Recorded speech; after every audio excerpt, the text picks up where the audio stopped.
نے سنا ہوگا حضور نے سورہ رحمان کے بارے میں فرمایا ہے، سورۃ الرحمن عروس القرآن، یہ سورہ رحمان جو ہے یہ قرآن کی دلہن ہے۔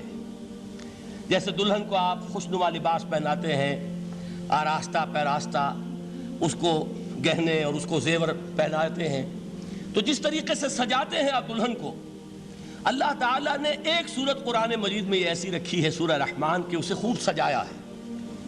اس میں الفاظ کا در و بست، اس کا اپنا ایک ڈیوائن میوزک ہے۔ وہ تو اللہ تعالیٰ قراء جو ہے خاص طور پر مصر کے قراء، اللہ تعالیٰ ان پر رحمت نازل فرمائے، ان کی خطاؤں سے درگزر کرے۔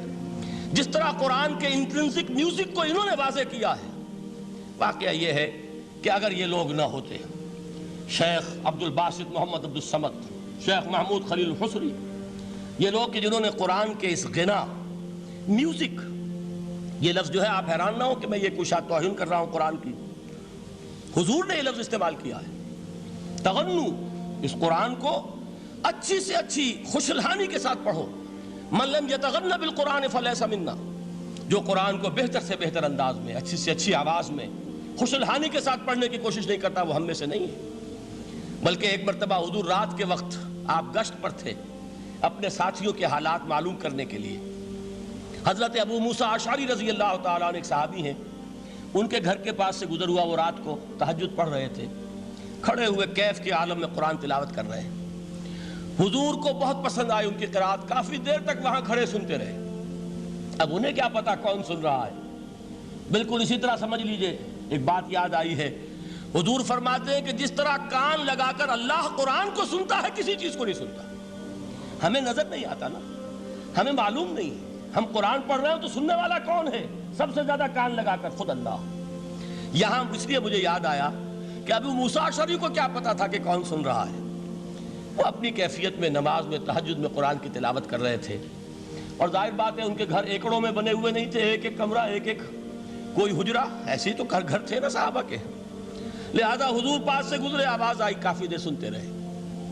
اس کے بعد آپ تشریف لے گئے، صبح فجر میں ملاقات ہوئی تو حضور نے تحسین کے انداز میں فرمایا، یا ابا موسیٰ انک قد اوتیت مزمارا من مزامیر آل داؤد، اے ابو موسیٰ تمہیں تو آل داؤد کے سازوں میں سے ایک ساز اللہ نے عطا فرما دیا ہے۔ جس طرح حضرت داؤد، لہن داؤدی مشہور ہے کہ جب وہ پچھلے پہر رات کو حمد کے ترانے الاپتے تھے، قرآن میں ہے کہ پرندے شامل ہو جاتے تھے ساتھ، اور پہاڑ وجد میں آتے تھے، پہاڑ بھی ان کے ساتھ شریک ہوتے تھے۔ تو جس طرح کا اللہ نے ان کو لہن عطا فرمایا تھا، حضور نے تحسین کے انداز میں فرمایا، ہے ابو موسیٰ اشعری اللہ نے تمہیں بھی آل داؤد کے سازوں میں سے ایک ساز عطا فرمایا۔ بہرحال قرآن مجید کا جو یہ میوزک ہے، قرآن کے الفاظ کا جو حسن ہے، جہاں تک حسن معنوی ہے وہ تو ہر لفظ میں ہے، لیکن یہ حسن ظاہری، حسن صوتی، حسن لفظی، یہ اپنے کلائمیکس پر آپ کو نظر آئے گا سورہ رحمان میں۔ لیکن قرآن میں یہ سورت اس اعتبار سے بھی ممتاز ہے، اس کی 4 آیات پر ذرا توجہ کریں گے، عجیب حقائق سامنے آئیں گے۔ جہاں یہ قرآن مجید کے حسن صوت اور حسن لفظی کی معراج ہے، وہیں اس کی پہلی 4 آیات میں 4 چوٹی کی چیزوں کا ذکر ہے، سب سے اونچی چیزیں۔ پہلی آیت کیا ہے؟ الرحمن، ایک آیت ہو گئی۔ رحمان کیا ہے؟ اللہ کا نام ہے۔ کبھی آپ نے غور کیا اللہ کے ناموں میں سب سے پیارا نام کون سا ہوگا؟ رحمان۔ کیوں؟ اس کا مادہ کیا ہے؟ رحمت۔ ہمیں سب سے بڑھ کر جس چیز کی ضرورت ہے وہ کیا ہے؟ رحمت خداوندی۔ نام اچھی طرح سن لیجئے اس حضور کے قول کو۔ حضور فرماتے کوئی شخص جنت میں مجرد اپنے عمل کی بنیاد پر داخل نہیں ہو سکے گا جب تک کہ رحمت خداوندی دستگیری نہ کرے۔ کسی صحابی نے بڑی ہمت اور جرأت کا ثبوت دیا کہ پوچھ لیا، کیا حضور آپ بھی؟ جب آپ نے فرمایا کوئی شخص داخل نہیں ہو سکتا جنت میں محض اپنے عمل کی بنیاد پر جب تک کہ رحمت خداوندی جو ہے وہ دستگیری نہ فرمائے۔ پوچھا گیا کیا آپ بھی؟ آپ نے فرمایا ہاں میں بھی۔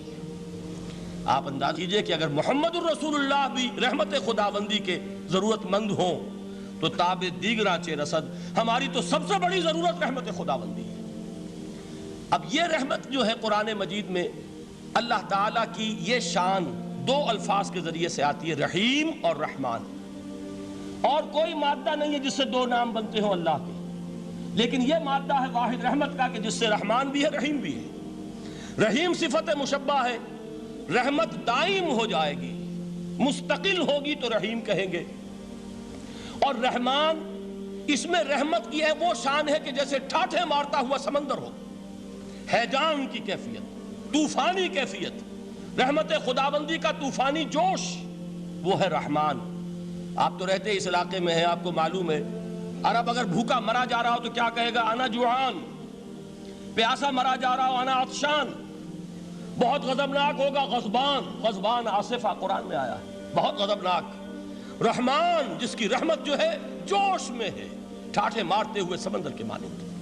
تو یہ اللہ تعالیٰ کے ناموں میں سب سے پیارا نام۔ اب آگے چلیے، الرحمن علم القرآن، رحمان نے قرآن سکھایا۔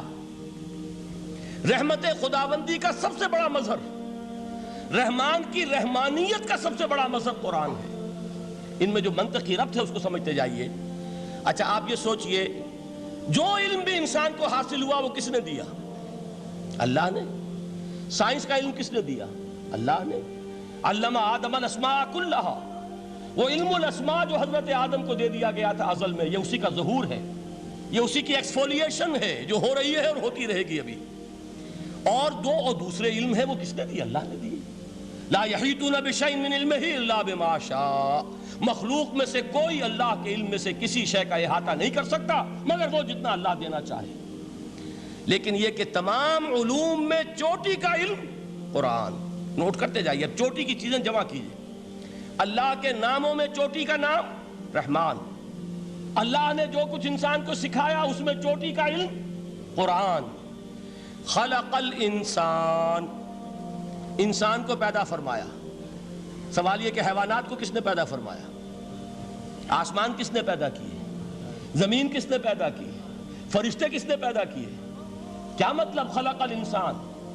اس کی تمام مخلوقات میں اس کا کلائمیکس، اس کی تخلیق کی معراج، اس کے تخلیق کا نقطہ عروج انسان ہے۔